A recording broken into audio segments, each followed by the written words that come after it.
The youth of today are the leaders of tomorrow. These wise words by the great Nelson Mandela emphasize the strong message behind Youth Day in South Africa. Namaste, Vanakkam, and Namaskaram, and a warm welcome to all. June 16, 1976 will always hold a significant position in the history of South Africa. On this day, thousands of students took to the streets to demonstrate their frustration against the then apartheid government who had introduced Afrikaans as the compulsory medium of teaching in high school. The young high school students of Soweto had endured enough hardships by the government and had decided that a peaceful protest was the way to go. These learners wanted nothing more but equal rights to a fair education. However, without warning, police opened fire on the unarmed students. The young learners were met with the full, brutal force of the apartheid regime. This violent encounter had resulted in over 100 estimated student deaths. This day will forever be remembered in South African history and is often referred to as the Soweto Uprising, and the bravery of these students will forever live on through all those who enjoy the basic right to a fair education system. And in the wise words of the father of our nation, Mr. Nelson Mandela, education is the most powerful weapon which you can use to change the world. And as the youth of today, we should encompass the courage of those who walked before us and build on that legacy for future generations. We will start the first of a series of webinars based on a variety of surveys constructed and rolled out by the South African Hindu Mahasabha in partnership with the Shantik Foundation.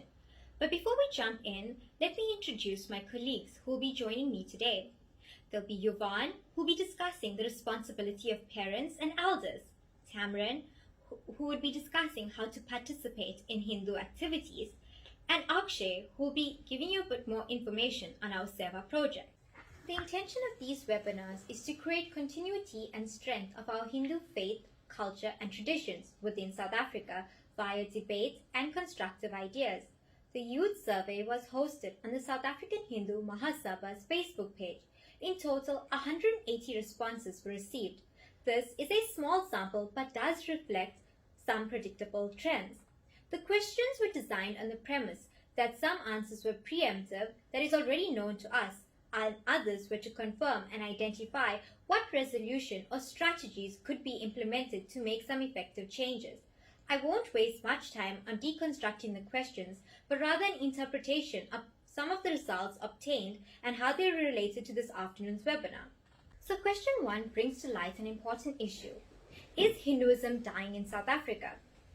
The first question is quite scary, as almost 78% of young South Africans believe that this is true.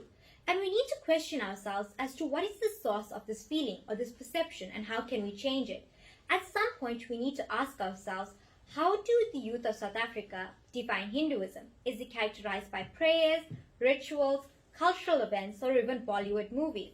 Some things to think about as to what attributes to this decline. Is it that family systems have now been much smaller, people have moved away from their grandparents, and their communication being passed down from generation to generation being lost? Is that something that could have been an issue? How can technology help us with this? We'll have to address the issue of Hindu youth identity and their challenges and the cause of the decline and what are the solutions in an upcoming webinar. You are encouraged to send us your contributions and input. We have adopted Swami Vivekananda's motto, arise, awake, and stop, not till the goal is reached. Question 2 and 3 links to the responsibility of parents and the need for participation. It is encouraging to note that 23% of participants actually indicate that they participate in activities within the Hindu organization. It must now be about getting the other 67% involved. Communication and education is key to the success of participation in the youth. Organizations need to embrace technology and the use of it to their advantage in connection with youth and keeping them up to date. Question 4 and 5 are interlinked and emphasize the need for youth to participate in Seva projects. Perhaps this is the most encouraging result of the survey, and not just a glimmer but a flame of hope, as we note that almost 89% of youth are willing to volunteer at Hindu organizations for charitable work, be it feeding schemes or even outreach programs. This I believe, is something that can be done and if well planned by the youth, it could lead to drastic impacts within the community. It does not have to necessarily be something that is expensive and could be something as simple as visiting an old age home where you put on a little cultural show for them and being a part of that institution. Question 6 emphasizes the need for the incorporation of social media as a tool for communication. I think this is specifically in the view of social media being the primary tool for communication. Hindu organizations are slowly beginning to realize the importance of social media in connecting with younger viewers. I expect this communication issue to be resolved in upcoming years. However, to expedite this, these same youth who answered yes should be volunteering to assist their organizations in creating social media platforms such as Facebook pages and even Instagram accounts. Question 7 relates to how we can move forward and encourage the youth to adopt Hinduism into their daily lives, be it with Indian music, dance lessons, language lessons, or even cultural related studies. Indian music has been on the frontier of entertainment in a variety of countries worldwide. Bollywood fusion dancing and music is amazing. With TikTok, Instagram, and Facebook, this has become a global trend. During the pandemic, many have turned to social media as a source of online entertainment, including beautiful satsangs and dance tuitions. Many respected Hindu organizations have also been delivering discourses. This can start with the participation in webinars and online discussions, such as the one hosted today, and it is the starting point of education, with bringing about the Hindu youth to learning more about their culture. Hindu lifestyle and culture are definitely trending to speak. The South African Hindu Mahasabha has initiated an online portal to information on a variety of prayers and traditions. This portal is available on Facebook, so please like, share, and subscribe. Namaste, Namaskaram, Vanakkam, and Om Sai Ram, respected elders. My name is Tamran Iyer, and it gives me a great honor to be speaking on the South African Hindu Mahasabha platform on the topic of participation. So, as Kaylee mentioned, the historic challenges of the youth, nothing new to the South African community, and the Soweto uprising is just a reminder of the everyday struggle of South African youth, but not just South African youth, because today is not just South African Youth Day. It is also the day, International Day of the African Child. And, you know, the youth are always labeled as lazy or, you know, always want to be on their phone or all of these beautifully horrible negative things, but I think it's so important for us to shift that narrative. And many people prior to this video and engagement, many people often bring up the topic that the youth are lazy, the youth need to be motivated, the youth need to catch a wake-up call, the youth this, the youth that. But my other colleagues will speak about what are you guys doing, but I would like to disagree and say that there's actually a massive amount of participation by the youth of this day and age.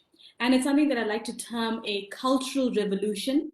And the youth of today are actually digitally holding hands and participating however they can. So today I'll be speaking to you about participation, both in person and virtually. So when I was in university at Rhodes, I was the cultural officer for the Rhodes Hindu Student Society. And it was here that we had to form links between the mandir, the Gujarati mandir, and the students. But what was a massive, massive turning point was that there were no South Indians, or very, very few South Indians who used to go to the temple, which was a Gujarati mandir. But there was a massive miscommunication that the Gujarati people didn't want us. But it was actually that the South Indians were not going. So it was with us and our group and our friends, most especially, that made the effort to go on Sundays and go for all the festivals. And in this way, the South Indian students were starting to sing their songs or our songs. And it was here that the South Indian students were learning the Gujarati culture. So I think that the most important thing a leader can do actually, I think it's the single most important thing that a leader can do, is create a platform. It's create a platform and for people to want to join whatever the actions are. So not saying you have to come to this, you have to come to that, you have to attend this, because if you don't do this, this, and this will happen. What happens when you chase a dog? It runs away. What happens when you attract a dog with a nice soft toy or something? It comes towards you. So naturally, if you are always going to tell the youth, you must do this or you must do that, trust me, we are going to go the opposite way around. And now, what is so powerful about the youth is through social media, we have friends and colleagues who we haven't really met yet, but we're collaborating with. For example, I have many friends in Mauritius who I've met personally, and some friends in Malaysia and around the world. And we are collaborating and creating Telugu content, even if it's just a question and answer series on Instagram, or it's a webinar, or it's an Instagram live, or it's a Facebook video. There's so many ways that we can now digitally connect and come together and uphold our culture. And the very beautiful thing about the youth today is that, again, if someone tells us to do something because we have to do it, you can be guaranteed we will not do it. But if we are offered the opportunity to say, you know what, would you like to join? Chances are we will. And this is what I'm seeing, and many of our friends and families are seeing at temples prior to this lockdown now. The festivals at the temples were majority young people, and more often than not, yes, they're coming with their family. Sometimes they're coming with their cousins. Sometimes they're coming with their uncles and aunties. Sometimes they're coming with their neighbor. Sometimes they're even walking to the temple by themselves because it is something that they seek. And again, the most wonderful thing is they're coming there at their own agency. It's not just because somebody has told them to do it. And when they're at the temple, it becomes even more beautiful because now they're meeting even more like-minded people. And if the committee chairperson or the leaders of the temple make it a conducive environment and invite more young people to meetings, this is how social change is happening. And I mean, just a typical example like this webinar, it's the South African Hindu Mahasabha has brought together and given youth the platform without forcing any one of us, given us the platform to say, hey, you know what? If you want to get involved, get involved. If you don't want to get involved, you're not forced to. So the big shift in young people and participation today is that we're not just doing things for the sake of doing things. We're doing things because it adds meaning, it adds value.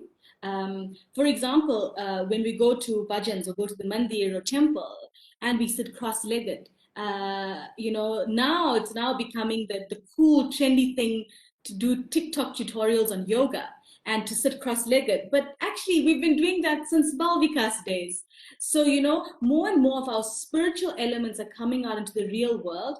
And it's not just it's coming out in the real world now that we are acknowledging it. Now we actually understand why we're doing things. We understand that the pressure points put together in our hands, that's the reason why we put our hands together and say, Namaskaram, Dhanyavadalu, So the youth of today are also searching for meaning in whatever we do.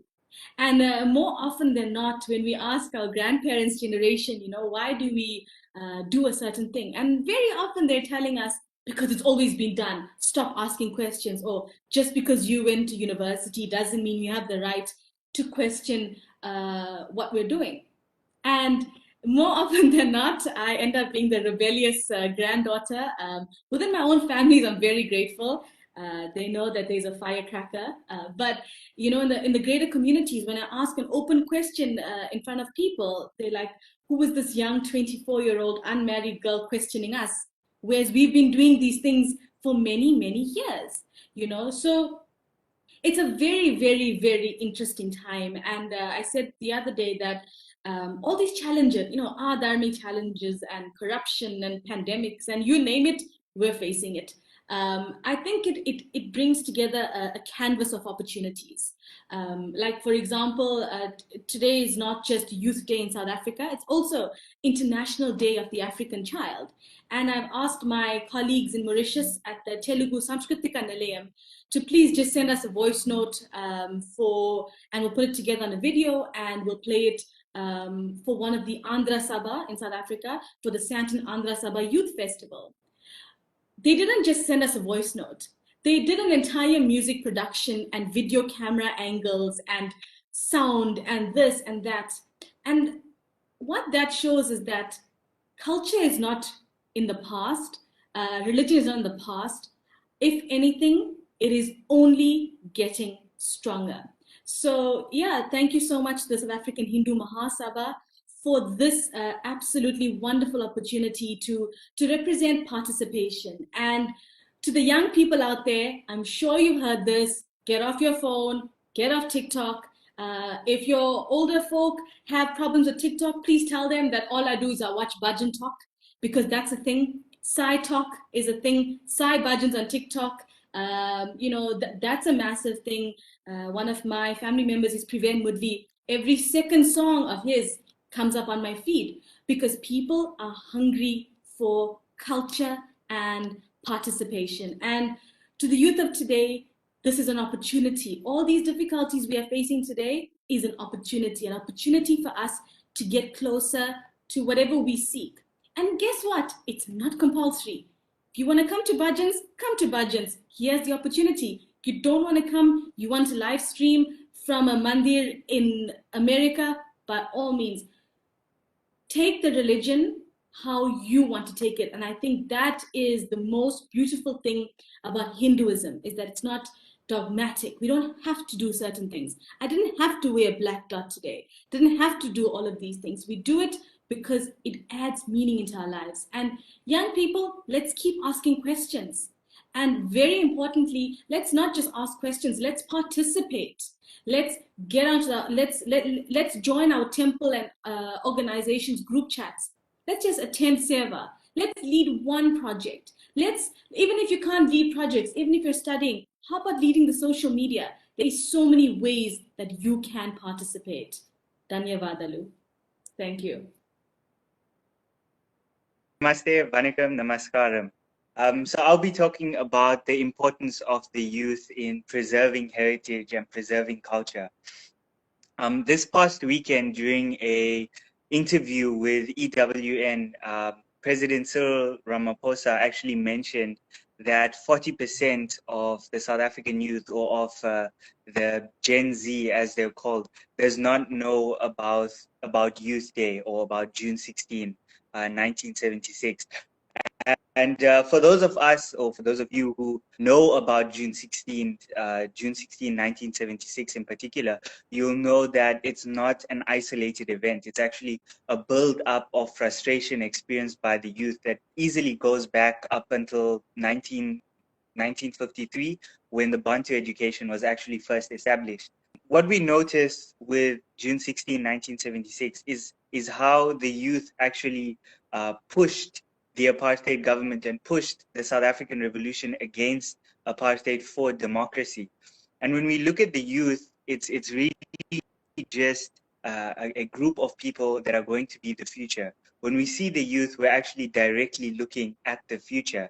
And oftentimes a mistake that we make sometimes, or I hear a lot of people making this mistake, is we talk about the youth as a third party, as something that is independent of ourselves. We always say the youth, or it's the responsibility of the youth, or the youth need to do this. But most people say that you're a youth up until you're 30, and then you sort of transition into maybe I don't know what they would call that after that, old age perhaps. I'm kidding.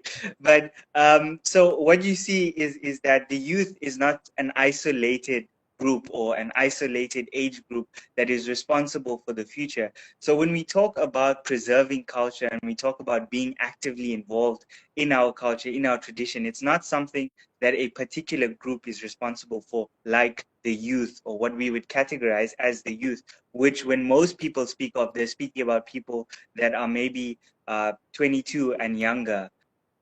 So we're not actually saying when we talk about preserving the culture that a specific group needs to do it so that tomorrow it can be there. When we talk about preserving our culture, maintaining our heritage, keeping in touch with our language and our culture, it's something that needs to be in the here and now. If I am an elderly member of the community and I'm concerned about my culture and my heritage and what's going to happen to it or what's going to happen with it tomorrow, I need, my responsibility is not to go and put pressure on someone that's younger and say to them, listen, tomorrow I might not be here, but you will be here. So here's this culture that you need to now preserve. And now you're approaching someone who's maybe 16, never had a chance to familiarize themselves with this culture, and you're giving them a whole mass of information that now they need to continue when they're not even in touch with this culture that you are now giving to them. So if I want to see my culture tomorrow, what I need to do is ensure that today I'm in touch with it. Because if I can get in touch with my culture today, then it means tomorrow, if I'm still here, it will be there. And as the days go by and as I stay in touch with my culture, I can then inspire and bring along people around me. With me preserving my culture, it means that my culture lives on through one individual that I can be certain of, and that is me. And as time continues and time passes, what you then find is that more people come and join onto this. So you're building a momentum, sort of like a train that you're starting, and people just hop on at different spots where they're comfortable, when they're comfortable.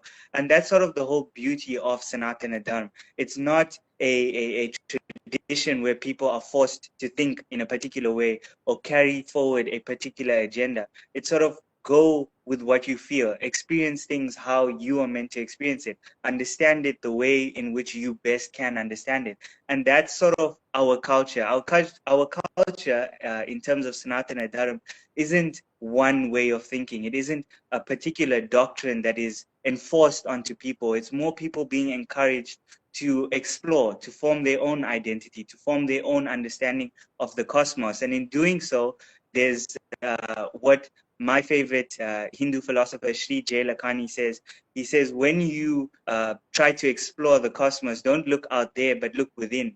When you look within and when you go on a process of self-discovery, you realize and you find stuff that is far more vast than the entire universe. And that's really what Sanatana Dharma is. It's a culture of a process or a journey of self-discovery. So as we go on this road or this process of self-discovery, we learn more about our culture. So tying it back to maintaining our culture, when we look at the next generation, when we look at future generations, one day when I am an old man with a lot more gray hair, I have gray hair now, but let's just say one day when my head is full of gray hairs, and I look at the future of my culture, the future of my language, the future of my heritage, it must not be that I now enforce my way of thinking onto these people and say, the way in which I think is the correct way to think, the way in which I believe and the way in which I understand the universe or God is the way in which you must believe. Instead, the culture that I pass on must be the culture of Sanatana Dharma, the eternal law, something that has been in existence for thousands of years, which says, for example, Ramanuja in the Vedanta Sangraha, Sri Ramanujacharya, he says, Brahman is one, but he comes to the earth in many different forms for people in many different cultures to then understand. So when we look at God and when we look at exploring ourselves in the future of the world or of our community, we must look at it in light of that, each person living their own truth, and how can we then progress into making a more sustainably developing community for everyone. So my culture or the culture and heritage that I try to pass on to someone must be something inclusive, something where people are encouraged to freely think and discover themselves in light of their community, but also to encourage other members of that diverse community to contribute to sustainable development and growth. I think in light of what everyone else in this discussion is saying, we know that the youth is generally seen as the transformative generation. We look at history, every older generation that looked at the younger generation looked at them as someone that was bringing about radical change. And if we look at South African history and we look at the way in which the world is evolving, we can see that the current youth and even the youth of tomorrow is going to come with radical change. And that is something we need to anticipate, and that's something we need to encourage, because the youth of today will not be the youth of tomorrow.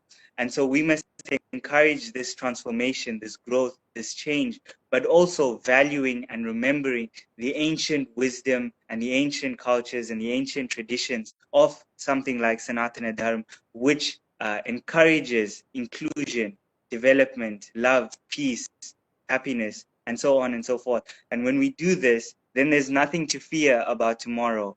There's no need to worry about our culture being there tomorrow, because where there is love and where there is righteousness, that is where you will find Sanatana Dharma. And for as long as we encourage and for as long as we teach the younger generation to love and to live in what they understand as righteousness, then our tradition and our responsibility of passing on our culture is complete. Thank you.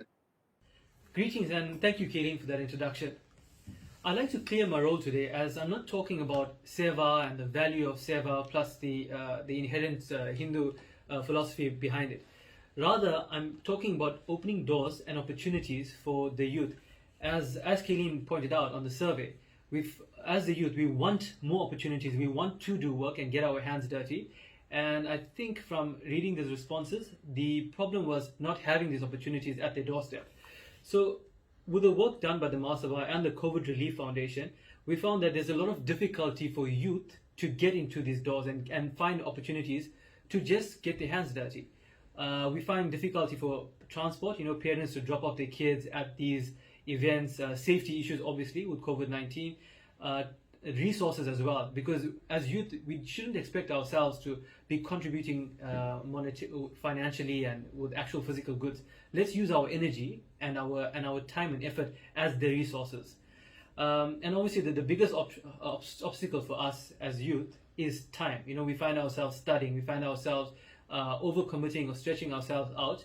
But when we just sit back and just look at our timetables and stuff, we should find this opening for doing pure seva work where there's no stress, there's no pressure on us to overachieve. It's just to do.